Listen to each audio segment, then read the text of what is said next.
नमस्कार दोस्तों, आपका अपना चैनल द वॉइस स्टडी में एक बार फिर बहुत बहुत स्वागत है।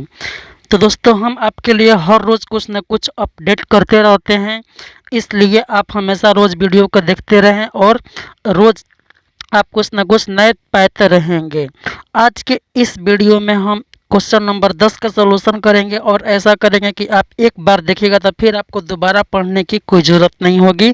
आप एक ही बार में पूरा इसे समझ लीजिएगा। तो अगर अभी तक से आप हमारे चैनल को सब्सक्राइब नहीं किए तो सब्सक्राइब कर लें और उसके बाद बनने वाले बेल आइकन को जरूर दबा लें ताकि आपको समय समय पर नोटिफिकेशन मिलता रहे। तो देर नहीं करते हैं दोस्तों, चलिए शुरू करते हैं।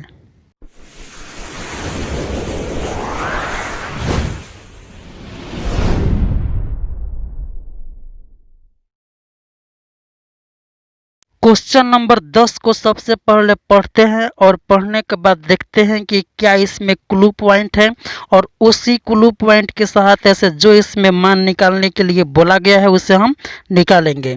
तो ये इसमें कहा गया है कि त्रिभुज पी क्यू आर में जिसका कोण क्यू समकोण है, P R plus Q R बराबर 25 सेंटीमीटर और पी क्यू बराबर 5 सेंटीमीटर है। तो साइन पी, कोस पी और टेन पी के मान ज्ञात कीजिए, ऐसा कह रहा है। एक त्रिभुज दिया गया है जिसमें कि क्यू को बताया गया है कि इसका कोण जो है वो समकोण है और P R plus Q R बराबर 25 सेंटीमीटर, ये हमारे पास क्लू पॉइंट है और पी क्यू भी 5 सेंटीमीटर है, ये भी क्लू पॉइंट है। हमको निकालना है साइन पी, कोस पी और टेन पी के मान, यानी जो भी होगा वो पी के आधार कोण पर आधारित होगा। तो हम पी के आधार कोण पी के आधार पर ही इसका मान निकालेंगे, चाहे साइन पी हो या कोस पी हो या फिर टेन पी हो। तो सबसे पहले जो दिया गया है क्वेश्चन के अनुसार उसे हम लिख लेते हैं। दिया गया है कि त्रिभुज पी क्यू आर में कोण क्यू बराबर 90 degree, P R plus Q R बराबर 25 सेंटीमीटर और साथ ही में दिया गया है पी क्यू बराबर 25 सेंटीमीटर और कह रहा है कि साइन पी का मान निकाले, यानी साइन पी बराबर वाट, यानी प्रश्न का चिन्ह निकालना है इसे। कॉस पी बराबर भी प्रश्न का चिन्ह, टेन पी बराबर भी वाट, मतलब कि इन सभी का मान निकालना है। आपके पास यही चीज दिया गया है, तो जो दिया जाता है उसी के अनुसार हम चलते हैं। चूंकि हमारा वो क्लू पॉइंट होता है, क्वेश्चन उसी से ही सॉल्व होता है। सबसे पहले इसमें त्रिभुज की बात हुआ है तो हम एक त्रिभुज बनाएंगे जिसमें जो क्यू होगा वह 90 डिग्री के बराबर होगा। तो हमने एक त्रिभुज ही बना लिया जिसका जो क्यू है वह 90 डिग्री है। हम पी इसको मान लेते हैं और इसको आर मान लेते हैं। आप चाहें तो आर इसको मान ले, पी इसको मान ले, आपके अनुसार ये इसमें कोई फर्क नहीं पड़ता है। यहाँ पर आप देख पा रहे हैं कि P R plus Q R बराबर 25 सेंटीमीटर, यानी कि पी आर ये भुजा है और क्यू आर जो है ये भुजा है। इसका मान जो है वह जोड़ करके बता रहा है कि दोनों का मान 25 सेंटीमीटर है जोड़ने पर। पी क्यू का जो अकेला वैल्यू दिया है 25 सेंटीमीटर, यही दो हमारे पास क्लू पॉइंट है जिससे कि हमारा ये क्वेश्चन बन जाएगा। इसका मान जो है हम निकाल लेंगे। तो सबसे पहले जो दिया है उसको हम लिखते हैं फिर से और इसको हम मानते हैं इक्वेशन 1। पहले इसको हम समीकरण के रूप में मान लेते हैं और तब सॉल्व करते हैं। इस तरह से हम लिखेंगे कि माना कि P R plus Q R बराबर 25 सेंटीमीटर, समीकरण 1, इसे हम समीकरण 1 मान लेते हैं। आप देख पा रहे हैं कि पी आर क्यू आर, यानी कि P R Q R P Q, यानी तीनों भुजाओं का जहां भी जिक्र होता है वहां पर हम सिर्फ एक ही ट्रिक का यूज करते हैं, वो है पाइथागोरस प्रमेय। पाइथागोरस प्रमेय का यहाँ पर हम सहारा लेंगे और देखते हैं उससे हम कैसे आगे बढ़ेंगे। पाइथागोरस प्रमेय कहता है कि यहाँ पर लिखेंगे हम पाइथागोरस प्रमेय से, और पाइथागोरस प्रमेय यह कहता है कि कर्ण का स्क्वायर जो है वह बराबर होगा आधार का स्क्वायर का और लंब का स्क्वायर के दोनों के जोड़ के। ये जब से बड़ा भुजा है ये कह रहा है कि मेरा स्क्वायर आप करेंगे ना तो आप दोनों का स्क्वायर करके जोड़ लीजिए, उसके बराबर हम होंगे। तो यहीं पर इस पाइथागोरस प्रमेय का यही रूल होता है, पाइथागोरस प्रमेय यही कहता है। अब इसी के जो माध्यम से हम आगे के प्रोसेस लिखेंगे। यहाँ पर आप देख पा रहे हैं कि कर्ण स्क्वायर यानी सबसे बड़ी भुजा की अगर बात करें तो यहाँ पर दिया है पी आर, तो हम पी आर का स्क्वायर लिख लेंगे। ठीक इसी तरह से यहाँ पर बराबर है तो बराबर लिखेंगे। आधार जो है हम किसी को भी लेकर चले, लंब किसी को लेकर चले, कोई फर्क नहीं पड़ेगा, लेकिन दोनों का स्क्वायर होगा और जोगफल है तो जोगफल करेंगे। तो यहाँ पर देख रहे हैं कि हम मान लेते हैं इसी को कि जो कुछ नहीं, इसमें एंगल की बात कर रहे हैं तो हम इसको आधार मानते हैं और इसको हम लंब मानते हैं। तो यानी हम यहाँ पर क्यू आर का स्क्वायर लिख लेंगे और प्लस है तो प्लस, लंब हम पी क्यू को मान लेते हैं इसी तरह से तो पी क्यू का स्क्वायर लिख लेंगे। इसके बाद देखते हैं, आप इसे ध्यान से देखिएगा तो देखेंगे कि यहाँ पर देख पा रहे हैं कि P R plus Q R में एक तरफ से रिलेशन है, तो हम पी आर और क्यू आर को भी एक साइड ले आते हैं और यहाँ पर लिखेंगे हम पी आर स्क्वायर माइनस, इसको इस साइड लाएंगे तो माइनस में हो जाएगा, और क्यू आर स्क्वायर, ये बराबर बच गया और पहले से था पी क्यू तो पी क्यू का स्क्वायर लिख लेंगे। यहाँ पर देख रहे हैं कि बराबर बीच में है और दोनों ओर एक दो टर्म है, तो यहाँ पर हम या का चिन्ह देंगे या फिर या लिखेंगे या फिर और लिखते हैं, इंग्लिश में ओ आर और। अब ये जो है आप देख पा रहे हैं कि ये ए स्क्वायर माइनस बी स्क्वायर के इक्वेशन पर है, ए स्क्वायर माइनस बी स्क्वायर के फार्मूला पर है। फार्मूले के आधार पर इसे हम तोड़ेंगे और इसका जो वैल्यू दिया है 5, तो हम इसे 5 लिख लेंगे। यहाँ पर देख, सॉरी, पी क्यू का जो वैल्यू है यहाँ पर 5 दिया हुआ है। थोड़ा सा मैं इसे आप समझने की कोशिश कीजिएगा। ये जो है यह वैल्यू 5 दिया हुआ है, पी क्यू बराबर 5 सेंटीमीटर। तो यहाँ पर हम थे तो यहाँ पर हम लेकर आगे मुँह बढ़ेंगे। P R square minus Q R square, ये जो है ए स्क्वायर माइनस बी स्क्वायर पर टूट जाएगा, तो ये जो होता है ए स्क्वायर और माइनस बी स्क्वायर की अगर हम बात करें तो ये होता है ए प्लस बी इंटू ए माइनस बी, यानी कि ए की जगह पर यहाँ पर है पी आर तो पी आर लिखेंगे और यहाँ पर बी की जगह क्यू आर है तो क्यू आर बी की जगह मानकर और इसे हम इसी के रूप में तोड़ेंगे। तो ये इतना जो है इस रूप में है, तो इस रूप में जो है तो इसके बारे में हम कुछ नहीं छेड़छाड़ करेंगे, हम सीधे इसके वैल्यू पर बात करेंगे कि हमें इस रूप में इसको लिख देना है। चूँकि इतना बराबर इतना है तो हम इस रूप में लिखेंगे, यहाँ पर लिख लेंगे हम, चूँकि इतना बराबर इतना ये होता है, ये सब लिखने की ज़रूरत ज़्यादा नहीं होती है कि होता है नहीं होता है। तो देखते हैं यहाँ पर ए की जगह पी आर है तो हम पी आर का स्क्वायर कर लेंगे, प्लस है तो प्लस, क्यू आर जो है वह बी है, बी की जगह क्यू आर है तो क्यू आर का जो है हम स्क्वायर कर लेंगे। अब यहाँ पर ये क्वेश्चन चालू है तो इसको लिख लेंगे हम, ए की जगह यहाँ पर पी आर है तो फिर से लिखेंगे हम पी आर, माइनस है तो माइनस, बी की जगह क्यू आर है तो हम क्यू आर यहाँ पर लिख लेंगे।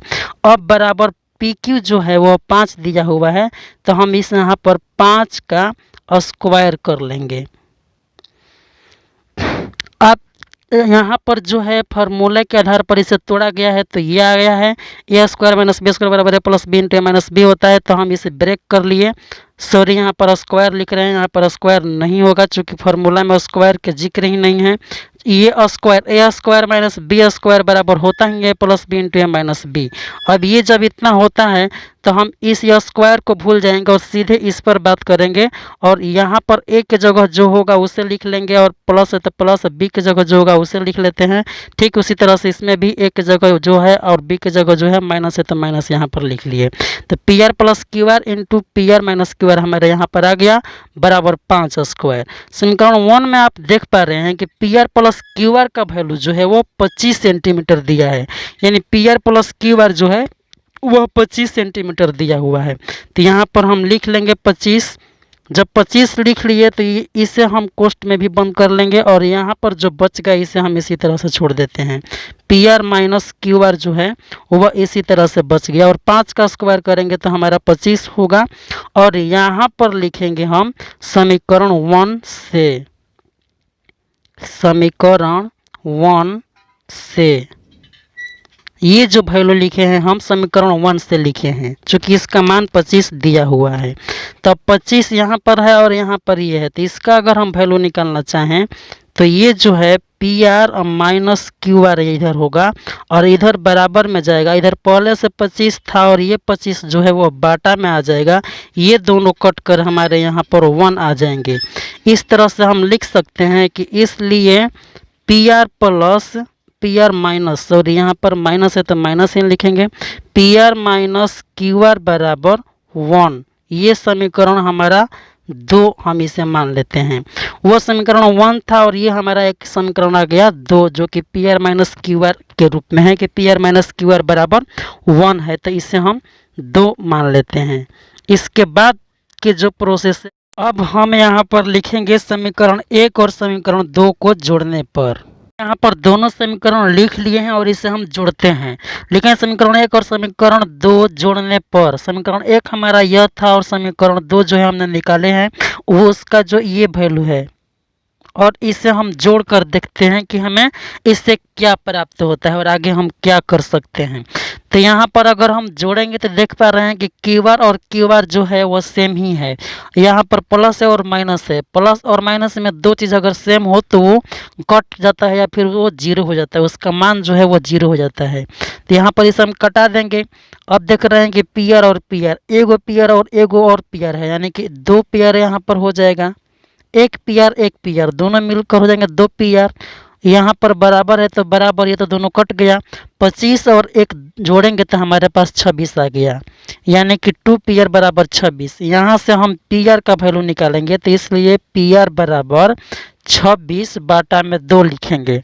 अब 26 बाटा में 2 हो गया तो यहाँ पर हम कटा सकते हैं इसे, तो ये कट कर आ जाएगा हमारा 13, यानी कि पी आर का जो वैल्यू है ना वह 13 हो जाएगा।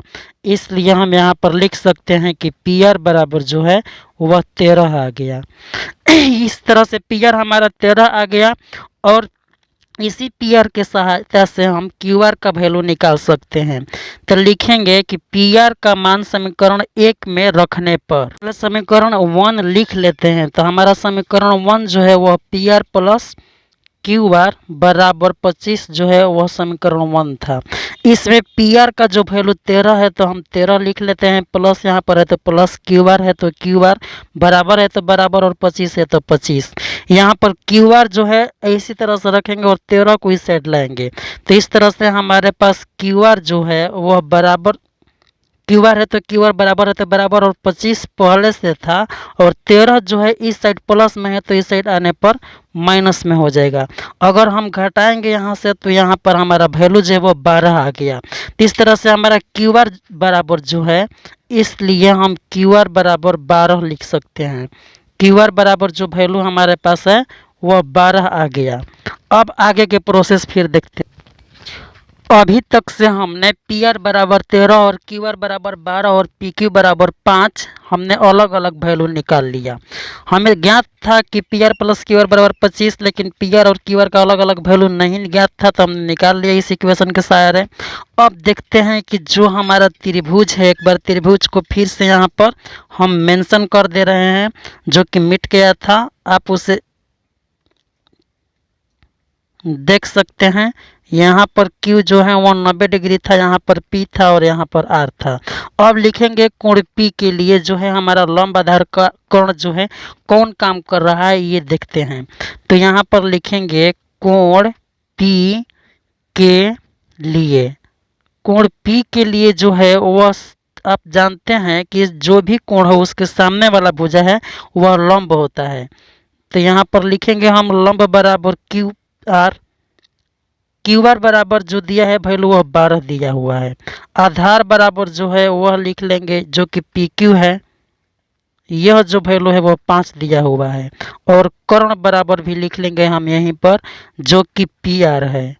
पी आर का मान हमने निकाला, उसका मान जो है वह 13 आ गया है। इस तरह से हम देख रहे हैं कि लंब बराबर क्यू आर बराबर 12, आधार बराबर पी क्यू बराबर 5 और कर्ण बराबर पी आर बराबर 13। यहाँ पर हमारा वैल्यू जो है वो निकालना है साइन पी। तो सबसे पहले हम लिखेंगे साइन पी। चूंकि साइन पी, अगर साइन की बात होती है होता है लंब बटा में कर्ण, हमेशा इसे याद रखिएगा। ये होता है लंब बटा में कर्ण, और लंब बटा में कर्ण, लंब का जो वैल्यू है यहाँ पर 12 है और कर्ण का जो मान है वह 13 है, तो 12 बटा में 13 हमारा ये आंसर हो जाएगा। ये जो लंब बटा में कर्ण है साइन का, साइन जहाँ भी बात हो गया तो लंब बटा में कर्ण होगा, चूँकि ये ट्रिक पर बेस होता है लाल बटा में के एफ। ये जो है एल से लंब होता है, ए से आधार और के से कर्ण। साइन का ये वैल्यू दिखाता है लंब बटा में कर्ण, कॉस का ये वैल्यू आधार बटा कर्ण और टेन का ये वैल्यू लंब बटा में आधार। ठीक इसी तरह से इसके तीन जो उल्टे होते हैं, कोसेक का कर्ण बटा में लंब और सेक का जो है कर्ण बटा आधार और कोट का आधार बटा में लंब। इसी जो ट्रिक है, ट्रिक के सहायता से हम यहाँ पर इसे याद रख सकते हैं और इसका जो वैल्यू है आसानी से निकाल सकते हैं कहीं भी कभी भी। यहाँ पर देख पा रहे हैं कि साइन पी बराबर जो है वह 12 बटा में 13 हमने निकाल लिया।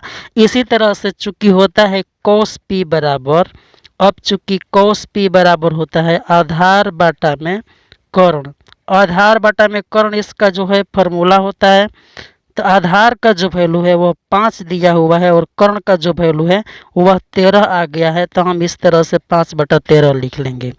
अब जो है हमारा tan p का वैल्यू निकालना है, तो लिखेंगे कि चूंकि tan p बराबर ये जो होता है वह लंब बटा में आधार होता है। अब लंब का जो वैल्यू है वह 12 दिया हुआ है, आधार का वैल्यू जो है वो 5 दिया हुआ है, तो इस तरह से हमारा 12 बटा में 5 भी आ गया। तो हम देख पा रहे हैं कि साइन पी, कोस पी और टेन पी तीनों का अलग अलग वैल्यू आ गया जो कि हमें निकालना था। अब किसी भी क्वेश्चन को आप बनाएंगे सबसे पहले तो उसे पढ़कर आपको समझना होगा कि क्या दिया है और क्या निकालना है। जो दिया हुआ होता है वैल्यू वही आपका क्लू पॉइंट है, उसी के सहारे से आपको जितने भी प्रोसेस है उस सभी प्रोसेस को करना होगा और आप इसे देखेंगे कि कुछ ही देर बाद आसानी से निकाल सकते हैं। तो आपको वीडियो कैसे लगी कमेंट जरूर कीजिएगा हमको। अगर वीडियो अच्छा लगे तो लाइक कर दीजिए और इसे सब्सक्राइब कर दीजिए। अगर आप आप हमारे चैनल को सब्सक्राइब नहीं किए हैं तो सब्सक्राइब कर लें और उसके बाद बनने वाले बेल आइकन को ज़रूर दबा लें ताकि आपको समय समय पर नोटिफिकेशन मिलता रहे। मिलते हैं हम अगले क्वेश्चन में, तब तक के लिए आप पढ़ते रहें।